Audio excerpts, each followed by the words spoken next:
महाभारत की लड़ाई में अभिमन्यु को अर्जुन से अच्छा योद्धा माना जाता था, पर फिर भी अभिमन्यु की युद्ध में मृत्यु हो गई। ऐसा क्यों? क्योंकि अभिमन्यु को युद्ध में एंटर करना तो आता था, बट उसे युद्ध से एग्जिट करना नहीं आता था। अब सिमिलर हाल है म्यूचुअल फंड के इन्वेस्टर्स का। वो ये तो सीख चुके हैं कि आपको म्यूचुअल फंड में कैसे इन्वेस्ट करना है, कैसे उसमें एंटर करना है, लेकिन म्यूचुअल फंड से पैसा कब निकालना है, उससे एग्जिट कब करना है, वो उनको नहीं पता। हम सीखेंगे कि आपको म्यूचुअल फंड से अपना पैसा निकालना कब है। तो इन 4 केसेस में आपको अपने म्यूचुअल फंड से पैसा निकाल लेना चाहिए। पहला, अगर आपका फाइनेंशियल गोल पूरा हो चुका है और आपका पैसा अच्छा खासा बढ़ भी चुका है, तो आपको अपने म्यूचुअल फंड में से अपना पैसा विड्रॉ कर लेना चाहिए। दूसरा, आपको अपने पोर्टफोलियो को रेगुलरली रीबैलेंस करना चाहिए। फॉर एग्जाम्पल, आप रिटायरमेंट के लिए अपने पैसों को इक्विटी म्यूचुअल फंड्स में इन्वेस्ट कर रहे हैं और अब आपको लग रहा है कि आपकी रिटायरमेंट काफी पास आ चुकी है। तो ऐसा अगर आपका केस है तो आपको अपने पैसों को इक्विटी म्यूचुअल फंड्स में से निकालकर उनको डेट म्यूचुअल फंड्स में इन्वेस्ट कर देना चाहिए, ताकि आपके पैसे पर लॉस आपको ना हो। अगर मार्केट गिर भी जाए तो आपका पोर्टफोलियो ना गिरे और आपका फाइनेंशियल गोल अचीव हो सके। तीसरा, अगर आपको लगे कि आपका इक्विटी म्यूचुअल फंड काफी लंबे टाइम से अंडर परफॉर्म कर रहा है, तो उस केस में भी आपको अपने फंड से पैसे निकाल लेने चाहिए और किसी ऐसी स्कीम में इन्वेस्ट करना चाहिए जिसकी परफॉर्मेंस कंसिस्टेंट है। इसके लिए आप चाहो तो एडवाइजर की सलाह भी ले सकते हैं। और चौथा,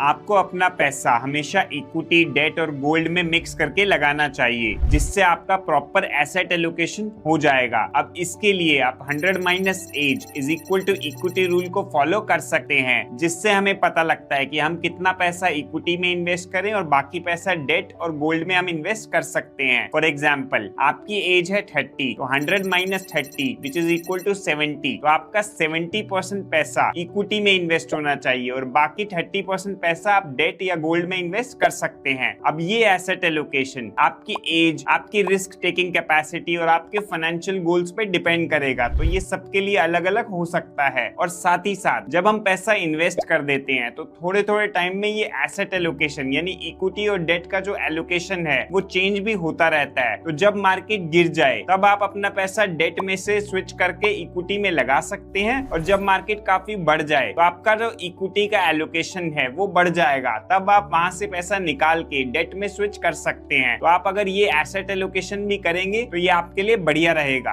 आशा करता हूँ कि आप समझ गए होंगे कि आपको अपने म्यूचुअल फंड से पैसा कब विड्रॉ करना है। दी गई जानकारी अगर आपको पसंद आई हो तो वीडियो को लाइक कर देना, और कोई सजेशन हो तो फीडबैक बॉक्स में जरूर लिखना। मिलता हूँ अगली वीडियो में, तब तक अपना ध्यान रखिए, खुश रहिए। Thank you so much.